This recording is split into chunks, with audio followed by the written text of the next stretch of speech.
I had to bust my hump. They throw you in the middle of the pond and you swim or you don't.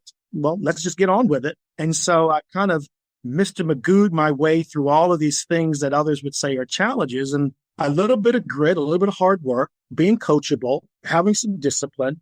This is just another problem to solve. Before you can criticize something, you might want to become an expert at it. Everyone's got an opinion, but every opinion is not informed. Top leaders, meaningful conversation, actionable advice, bulldoze complacency, ignite inspiration, create impact. Produced by Southwestern Family of Companies. This is the Action Catalyst. Are you interested in advertising with the Action Catalyst? Our listeners could be hearing about your brand right here, right now. For details, shoot us an email at info@theactioncatalyst.com. Today's guest is Bob Bush, a senior investment executive and the president, CEO, and co-founder of Matumbo Coffee, as well as a longtime advisor to the European Commission, Royal Families, and Dubai Prime Minister, and a contributing writer to Forbes Middle East. Well, it's great to meet you, Bob, and I'm excited to talk about your most recent endeavors around this. One of the things I really love is exploring the journey to the current destination. When you see someone who's generated, unique success, I feel like your resume, unique is a good explanation. I'm really excited to dig into it because it's so different than a lot of the experience that people have that have been on the show in the past. So hear a little bit of the journey. Of course, we can talk about the current destination as well.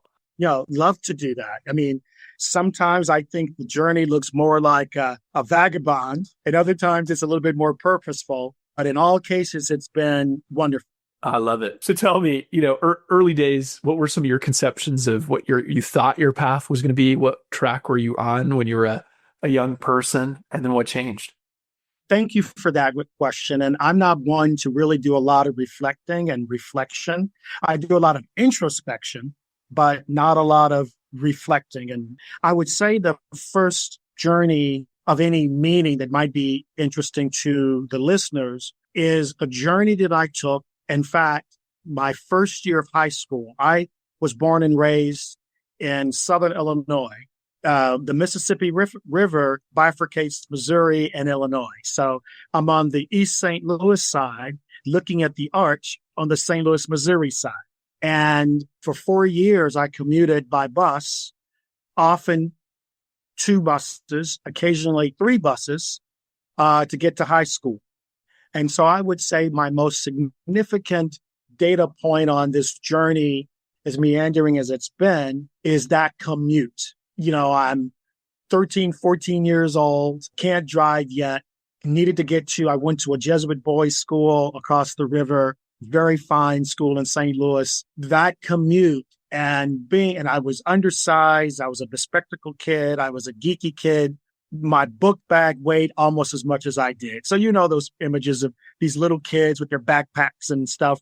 And so I'm kind of dragging my pounds of books to classes every day. Just the interaction with the public, right? The lady who's, at 6:30 a.m., she's just finished her shift, or maybe the guy who just finished his midnight shift. And then there's the lady who's on her way to work because she's, working as a baker, and all of these different sort of types of people as I'm making my way to school. And I wasn't scared or intimidated at all about it. But I'm like, how did my parents allow me to do that? Right. And they said they were scared, but I wanted to go to a good school. I enjoyed the challenge of that. And I wasn't bothered by the 2+ hour commute. I was up at 5:30, whatever. I got going. I was sitting at my desk by 8 for those 4 years. So that was the first journey. And I remember thinking as I would go back and forth, either going towards the arch or away from the arch, it was a tale of two cities. And I actually wrote about that for my entrance exams for college. How is it that such a short piece of river that's less than a mile wide, the difference could be so grand and so great? And so I'm leaving what would be called the inner city of East St. Louis, going into this beautiful campus with very bright kids that had come from the St. Louis side.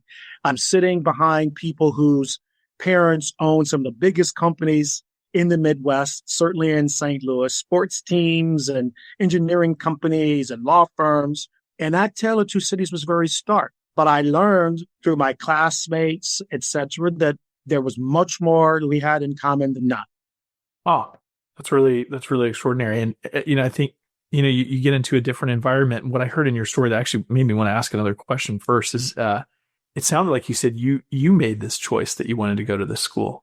Yeah. And I can tell you, it's tough to make any young teenager or kid, at a certain point do anything. It's just almost impossible. So one of the things that my parents did is allow you to make choices, allow you to fail a little bit, but not too much. A skinned knee is okay. Maybe a broken arm is okay for some parents, but let's not lose a limb, right? Yeah. And so, it was truly a choice to go because I had a fire and an appetite I was very intellectually curious. And unfortunately, the programs in the schools that were sort of the easy commute were going to meet my academic interests. And so I had to, there were two schools that across on the St. Louis side that were considered nationally ranked and world class. I didn't know what the Ivy League was called and all that stuff then. I just knew that I had showed a little bit of aptitude and I wanted to be around, an intense sort of learning environment. And so it was 100% my choice that my parents supported. The tuition was quite expensive. I sometimes worked after school and it taught me discipline but it was a wonderful academic setting. So it certainly was my choice. And it was a choice that really put me on a very firm footing as I went to other steps in that journey. Yeah. Well, you take out any part of the rest of your story and you already have, a predictive amount of success that, is coming out of a young teenager. Because the other thing I do know about teenagers is that they're not typically very inspired to work extra hard. Unbelievable. So to actively make the choice for academic rigor and to get on a bus of strangers to get down there says just a lot about the kind of character you had as a two buses, sometimes three. But it was fun. Learning was fun. Learning is still fun. I'm still hyper curious. So it wasn't, I didn't consider it rigorous or challenging. It was just kind of a natural thing. So I guess I've been blessed in that way. So take that observation and then move that forward through college to your entry into the professional world, like the things that just occurred naturally to you. Yeah, okay, I'll take 3 buses to get to a school that's academically rigorous that I can learn from. Of course, that makes sense. How did that interplay into your early career as a professional? Oh boy, so lots. And so I'll tell you a story. I was a philosophy major, went to a small college, Amherst College, about 1,600 kids. In fact, my college was about the same size as my high school. And I chose there because it was one of the toughest colleges to get into. I'd never been to Boston, certainly not to Amherst. And we went and looked at the big, Ivy League schools. And I fell in love with the little college setting and studied philosophy and English literature, read Latin and Greek. And so I'm around looking at all what my friends are doing and classmates, and they're going to Wall Street, they're going to consulting firms, they're getting their MBAs. And so wanted to learn more about that. But mind you, I hadn't studied finance or any of that stuff, but I applied to Wall Street because that's where my friends were going. And I heard you could make a lot of money doing it. And much to my surprise, he said, what does a philosopher have to do with making money on Wall Street? And I said, well, I don't know, but I did pretty well in school. If I don't have the same answer that all the other kids give you, I bet I'll give you an interesting one. So they said, okay, you young whippersnapper, we're going to put you in sales. And I said, no, I want to be in mergers and acquisitions. And they're like, you've got to be kidding. The M&A guys, they're the masters of the universe. Like, you got to have a very strong economic and maybe physics or certainly math grounding, etc., finance grounding. What do we do with you there? And I said, well, I'll learn it. Give me a chance. And so I talked my way into being a financial analyst at a major Wall Street firm. And they kicked my butt because I didn't know nothing. 80-hour weeks, 90-hour weeks, some 100-hour weeks. And I was put on the largest leveraged buyout in the history of finance, RJR Nabisco. And I was one of the analysts on that deal. And so I went from studying philosophy to doing high stakes, large buyouts as an analyst. And I had to make up for what I didn't know. but I'm quite competitive and I enjoyed learning it. And I was a geek, so I didn't mind if I missed social activities and stuff. I was sort of single-minded about learning this craft, but I had to bust my hump. And then occasionally I was hazed and all of that, and that's just part of it. There were not a lot of African Americans on Wall Street doing that kind of work at all. And so the notion of having a mentor or having the support system, they throw you in the middle of the pond and you swim or you don't. And I just sort of, well, let's just get on with it. And so I kind of Mr. Magoo'd my way through all of these things that others would say are challenges. And because by the grace of God, I've always landed on my feet. Yeah. With that analyst role, you being as curious as you are, like what were a couple of key observations that you made as an analyst that said, I can make a career out of this thing? I'm not so sure, because now looking on hindsight, I don't want to appear to be smarter than I was then. But certainly, so there's the observations I was making in real time, of course. And then there's the looking back 40 years observations. And so I don't want to sort of conflate them, but it's kind of difficult to couple them. But sort of one of the things that is a thread from my experience in high school and the experience I had being in another pulled environment with financial analysts and these Wall Street bankers and stuff is that there really isn't that much difference. A little bit of grit, a little bit of hard work, being coachable, having some discipline. It's all the same kind of stuff. So one observation was whatever the challenge happened to be, despite the fact I didn't sort of walk in with the same sort of skill set, what I did have from my liberal arts background and my philosophy background was very helpful. I got some fundamental understanding of how to approach a problem, how to solve a problem, how to think through a problem, thinking about methods and processes, etc. And so I realized that why I navigated the philosophy in the first place, because I'm not particularly intimidated by chaos or mess or data that doesn't seem to align. I have a bit of a natural ability, thank goodness, but some training to go into whether it's any field, I think, and through a little bit of hard work, sort myself out. And so I think that was one of the key observations, is that this is just another problem to solve. Beautiful. Philosophy is a lot of things, but there are a lot of rubrics for problem solving baked into philosophy. And I feel like so much of navigating business and growing business is a matter of untying the knots and solving the problems that are both inside and inside the business and the big problems that are the business is designed to solve for everyone else. That's right. Well, the biggest knot, right? It's the people problem knot. That's the biggest knot. People are your biggest problem and your greatest asset.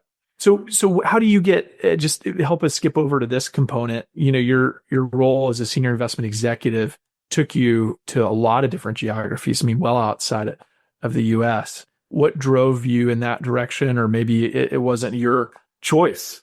Well, another sort of dot on this journey, we had a friend in undergrad whose sister lived in Dubai in the early 90s. And she was very cute and he was very cool. And he says, I'm going to visit my sister. As she lives in Dubai. I said, I'll come along. Never been to Dubai. And so we went to the desert and I hung out with Kareem and spent some time with him and his family, etc. So my first travel to Dubai was personal one and just for fun. And while I was there, I was talking to a gentleman who was a Bedouin and he was dressed in local garb. And he said, what are you doing here? And I said, I'm on vacation. And he started laughing, right? This is the early 90s. So he's chuckling. Well, what are you doing on vacation? I said, well, I've never been. And my friend is here. So we started chatting. And he said something to me very profound. He said, we don't need you here. And I said, what do you mean? He says, we can send our kids all over the world to your schools. So if you ever want to come back and you want to do something here, it's not what you know. It's not your learning. It's how you communicate and whether you understand my culture and you can communicate with me. And he literally took his hand and he moved it from his head to his heart. You make the head heart connection and I would love to have you back. But if you think you're going to go and you're with your fancy schools to come back and teach us something or help us with something, don't need you for that. And I really thought about that because I was contemplating going to business school and doing more finance, etc. And I shifted to go to study international relations, Arabic, at Johns Hopkins School of Advanced International Studies. So rather than getting a traditional finance degree, I went and started language skills, economics, cultural orientations in Washington, D.C. That actually helped orientate me to, this is not about just the dollars and the cents. There are people behind this, right? There's the famous phrase that pilots don't fly planes, they fly people. And so if you really want to get behind the numbers, you got to understand what those numbers represent. Yeah, it's not just about recording the data. It's how your ability to interpret it that really makes a difference, right? And kind of makes or breaks someone's ability, career path in that area. I can see that. And I think the international component, it must have been such a good learning experience in and of itself to travel, like you gave in that great anecdote, meet with people and break down different barriers that we all have in our own mind and perceptions of the world around us. So this brought you to your experience with, private equity, venture capital. In the experience that you had and where that led you, what were some of the bigger transactions that you were a part of that provided significant lessons for you? Right. And so the role that venture can play in capital formation and economic development, the role that PE plays. I've had the good fortune I moved to Dubai in the early 2000s to work. I was an advisor to the Prime Minister of the UAE and the ruler of Dubai to talk about how to make Dubai a viable and sustainable emirate that was world class and what kind of services could be offered. And I was a small part of a great team that helped develop the economic development strategy of a wonderful emirate and a wonderful country.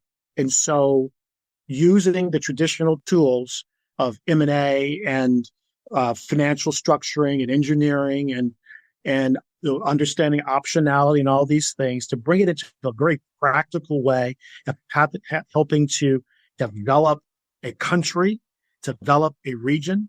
Fabulous. I was headhunted for the role and they wanted someone that had this curious admixture of skills and experiences. So the random guy I meet in Dubai is why I studied the Middle East and Africa. Because I'd done finance, I had the finance. I had worked in worked in a couple of fintech companies before it was called fintech, around capital formation. Because while I was in graduate school, I finally did go to graduate school. I received a fellowship to travel through Africa, and I backpacked through Africa for almost a year, visiting capital cities. And one of the first place I landed was in Accra, Ghana, because Accra had just launched its equity exchange. And trying to understand how capital formation could have an impact on the development of Ghana, the country, all these little bits. And I didn't know sort of where these things were going to go, but was headhunted. It's like, well, you've got the entrepreneurial bit, you've got the economic development bit, you know about the region, you got financial training, you seem to be able to get acculturated pretty quickly. Would you come from New York and work with us here in Dubai? And I remember telling some of my friends, and they were one funny story is one of my friends said, Bob, this is money making Manhattan. What are you going to go do in the desert? And I said, I don't know, but they're saying all this crazy stuff. If they can do half of it, this is going to be a very interesting journey. And if it doesn't work out, I can always come back to the US. Now, fortunately, not married, no kids, right? I didn't have those tethers. So that's how I ended up moving to Dubai in 2003 and then working on what has to be considered one of the most amazing formations, country formations, immigrant formations in the last 100 plus years of what they did in what was a desert into now a top 10 global destination. No kidding. Had to be on the ground floor to experience that. So there's a stereotype, Bob, that maybe isn't completely pervasive, but that folks who choose private equity and venture and these things that, they don't really care about social impact. But this is obviously a true stereotype. There's many that are involved, including yourself. And so you obviously, it took a slightly unconventional path to get into the path that you did through philosophy undergrad. So you've already were outside the box. But what led you down the path of creating social impact, and how has business helped with that? Yeah, I think you can sort of see the dots, right? So before you can criticize something, you might want to become an expert at it. Everyone's got an opinion, but every opinion is not informed. And so just starting with what does social impact mean, right? That's environmental sustainability, that's financial sustainability, right? Those elements have some type of capital component, and whether that capital is relational capital or social capital or financial capital. I just see PE or finance is just one of the tools that is necessary to creating impact. And that social impact is financial impact. That social impact is economic impact. That social impact is environmental impact, et cetera. And so getting some proper training and then working in an emirate and with other governments to sort of figure out how we can take these traditional access to capital issues, access to market issues, and create business models around them. To me, this is a culmination of all of those other things that I've done to see if I can take what, to your point, are skills for one type of impact, shareholder ROI, and see how you can, if you have any kind of facility, right? And, one of the challenges that the world of Silicon Valley has and the world of Wall Street have is what kinds of questions are you asking? You ask the kind of question about the kind of problem you want to solve, and then the money goes to that. And you can, do we really need flying cars? But if that's the question, you can come out with a viable business model. There'll be someone that'll help you fund flying cars. Absolutely, to your point of sort of coming from the outside, whether that's the outsider having to commute to go to St. Louis for school. I've always had the blessing of being able to look at something a little bit more broadly than most. And I applied that natural instinct and these traditional skills to go, can I take this totality of all these other experiences that I've used in some perhaps traditional ways and bring those skills into something by asking different questions and hopefully getting better output. And I remember one of the first images that I ever had that gave me a global perspective. And my father and mother still have it. There was an African boy who was skeletal, could not have been more than 6 or 7 years old, eating from a bowl that had a few pieces of rice. And I remember asking then, and I still ask today, why does that have to exist in our world with so much surplus? That's a question that I had as a little boy, and a version of that question I still ask myself as we now are dealing much more focused on the, agriculture and coffee and cocoa and these things. So it may look like it's this sort of circuitous, strange path, journey to get into social impact. But I think in the way we define social impact, right, we're not a charity. Commerce. Can we use commerce over charity? My partner, may he rest in peace, has a very viable foundation that has done a lot of foundational work and has given millions of dollars in education and health care. It's a nonprofit. When we started this, he and I said, we want this to be a social enterprise that needs to use the same metrics of operational efficiency and capital efficiency as any other business, because that's viability. And we're going to use this model and the things that we've learned. So, sir, you are the passion and I'm the purpose. And together we're going to see if we can ask some good questions to have some impact. I love it.